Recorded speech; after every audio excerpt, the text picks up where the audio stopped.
नमो नमः। संस्कृत ज्ञान शिक्षा में आप सभी का हार्दिक अभिनंदन है। मेरे प्यारे दोस्तों, मेरे प्यारे विद्यार्थियों, आज हम संस अमृतम संस्कृत का प्रथम पाठ है सुभाषितानी का हिंदी अर्थ करेंगे। तृणानि भूमिर उदकम वाक चतुर्थी सुनृताम सताम गेयेषु न उच्छिद्यन्ते कदाचन है। तृणानि यानी घास के आसन, भूमि उद्गम भूमि यानी जमीन बैठने का स्थान, व उद्गम जल, वाक चतुर्थी और चौथी सच्ची वाणी। वाक यानी वाणी, सुनृतम यानी सच्ची स्पष्ट वाणी। सताम एतानि गेयेषु, सताम यानी सज्जनों के, गेयेषु घरों में, न उच्छिद्यन्ते यानी कभी भी समाप्त नहीं होती, कदाचन यानी कभी भी समाप्त नहीं होती, अर्थात इन वस्तुओं से भी वे अतिथि का सत्कार करते हैं। देखिए विद्यार्थियों कि तिनके यानी आसन, भूमि बैठने का स्थान, जल एवं चौथी सच्ची वाणी, ये चार वस्तुएं सज्जनों के घरों में कभी भी समाप्त नहीं होती है, अर्थात इन वस्तुओं से भी वे अतिथि का सत्कार करते हैं यानी सेवा करते हैं। समझ में आया होगा। पंचैव पूजयन लोके यश प्राप्नोति केवलम देवान पितॄन् मनुष्याश्च भिक्षून् अतिथि पंचमान है। पंचैव है यानी मनुष्य, पूजयन लोके यानी पूजने से लोके संसार में यशम प्राप्नोति केवलम केवल यश की प्राप्ति होती है, यानी देवान पितॄन् मनुष्याश्च कि मनुष्य इस लोक में देवताओं, पितॄन् हैं और पितरों, मनुष्याश्च और मनुष्यों, भिक्षुन हैं और भिक्षुओं तथा अतिथि और अतिथियों, केवल इन पांचों की पूजा यानी सम्मान करने से यश की प्राप्ति होती है, अर्थात इनके सम्मान करने से ही यश की प्राप्ति होती है, अन्यथा नहीं होती है। कहा गया है कि इस संसार में देवान देवताओं, पितरों, मनुष्यों और भिक्षुओं तथा अतिथियों, केवल इन पांचों की पूजा सम्मान करते हुए ही यश को प्राप्त करता है, अर्थात इनके सम्मान करने से ही यश की प्राप्ति होती है, अन्यथा नहीं। तीसरे नंबर का श्लोक होगा साधूनाम दर्शनम पुण्यम तीर्थभूता ही साधवः कालेन फलते तीर्थः सदे साधु समागम है।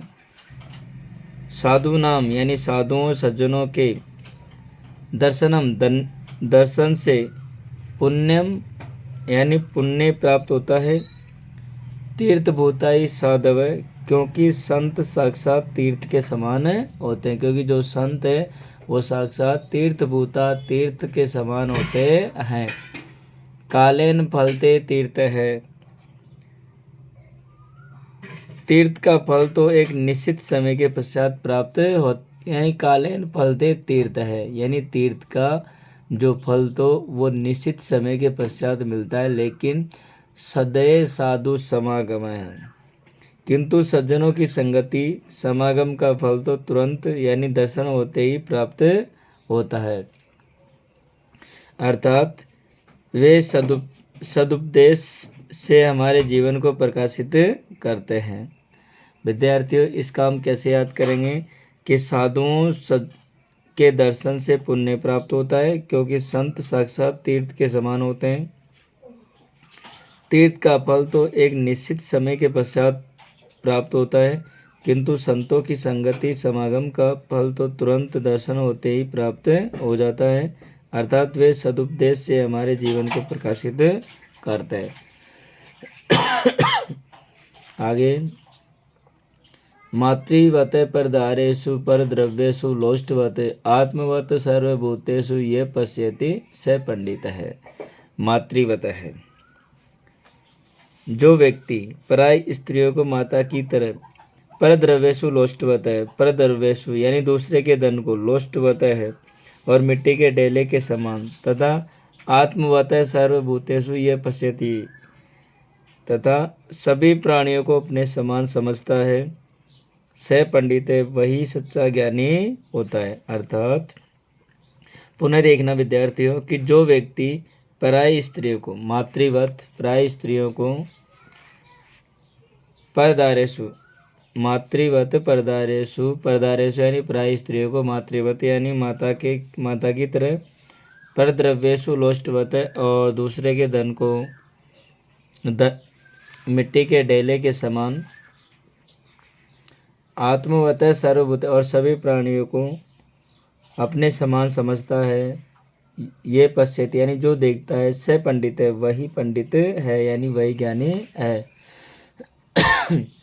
आलस्यमी मनुष्याणां शरीरिस्तु महारिपु नास्ति उद्यम समो बंधु कृत्वा यम न अवसिद्धति। आलस्यमी मनुष्याणाम यानी आलस्य मनुष्य के शरीर इस तो शरीर में स्थित महारिपु सबसे बड़ा शत्रु होता है। आलस्य मनुष्य के शरीर में रहने वाला महान सबसे बड़ा क्या रहता है, शत्रु रहता है। नास्ति उद्यम समो बंधु कृत्वा न यम न अवसिद्धति। नास्ति उद्यम समो बंधु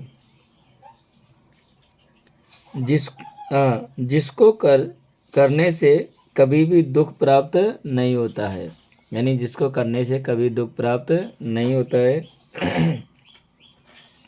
यानी परिश्रम के समान, नास्ति उद्यम समो बंधु यानी परिश्रम के समान कोई बंधु यानी मित्र नहीं होता।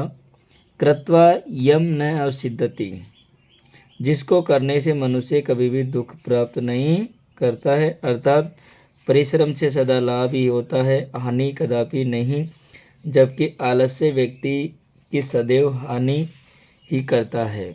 यानी आलस्य में मनुष्याणाम, आलस्य मनुष्य के शरीर में स्थित महारिपु सबसे बड़ा शत्रु होता है। नास्ति उद्यम समबंधु और परिश्रम के समान कोई दूसरा भाई यानी मित्र नहीं होता है।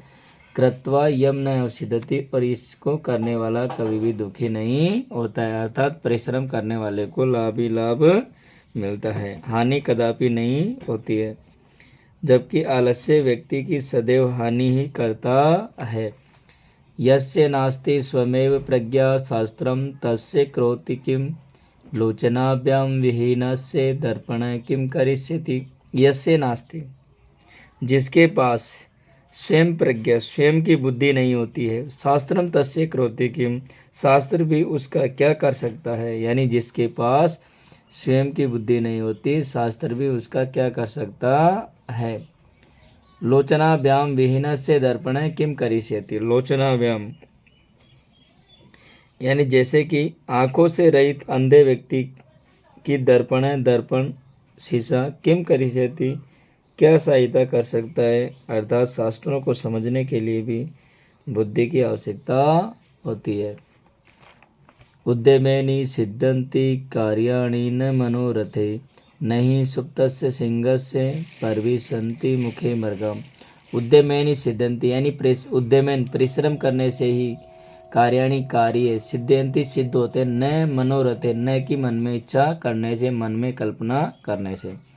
नहीं सुप्त से सिंह से परविशन्ति मुखे मृगा। नहीं सुप्त जिस प्रकार सुप्त से सोए हुए सिंह से सिंह के मुख में मृगा हिरण न परविशन्ति यानी प्रवेश नहीं करती, यानी उसके लिए भी उसको उसके पीछे दौड़ना पड़ता है। यानी हिरण का शिकार करने के लिए शेर को उसके पीछे दौड़ना पड़ता है। इसलिए कहा गया है कि परिश्रम करने से ही कार्य सिद्ध होते हैं, न कि मन में कल्पना करने से, इच्छा करने से। दुर्जन परिहर्तव्ये विद्यालंकृतोऽपि सनः मणिना भूषित सर्प किमासो न भयंकर। दुर्जन परिहर्तव्य यानी दुष्ट, विद्या अलंकृतोऽपि यानी दुष्ट व्यक्ति विद्या से अलंकृत होने पर भी सन परिहर्तव्य यानी त्याग करने के लिए होता है। यानी दुर्जन व्यक्ति है, दुर्जन परिहर्तव्य यानी विद्या से सुशोभित होते हुए भी दुष्ट व्यक्ति सदा त्याज्य होता है, त्याग करने योग्य होता है। मणि ना भूषित सर्प है, यानी अर्थात वह संगति करने योग्य नहीं होता। जैसे मणि से सुसज्जित, जैसे मणि से अलंकृत सर्प है, सांप। किम असोना भयंकर है, क्या भयंकर नहीं होता। अर्थात सांप मणि से युक्त होने पर जैसे अपना स्वभाव नहीं छोड़ता, वैसे ही दुष्ट व्यक्ति पढ़ने के बाद भी दुष्टता नहीं छोड़ सकता। अतः ऐसे व्यक्ति से दूर ही रहना चाहिए। दुर्जने परितार्तव्य विद्या अलंकृतोपि सन, यानी विद्या से अलंकृत होने पर भी दुर्जन व्यक्ति परित्याग करने योग्य होते हैं। मणि ना भूषित, यानी जिस प्रकार मणि से अलंकृत होने पर भी, भूषित होने पर भी सांप किम असोना भयंकर, क्या भयंकर नहीं होता। अर्थात सांप मणि से युक्त होने पर जैसे अपना स्वभाव नहीं छोड़ता, वैसे ही दुर्जन व्यक्ति पढ़ने पर भी अपनी दुष्टता नहीं छोड़ सकता। अतः ऐसे व्यक्ति से दूरी रहना चाहिए। विद्यार्थियों, मैं आशा करता हूँ कि आप सभी के समझ में आया होगा। मिलते हैं विद्यार्थियों अगली क्लास में, अगले वीडियो में। तब तक के लिए जयतु भारतम, जयतु संस्कृतम।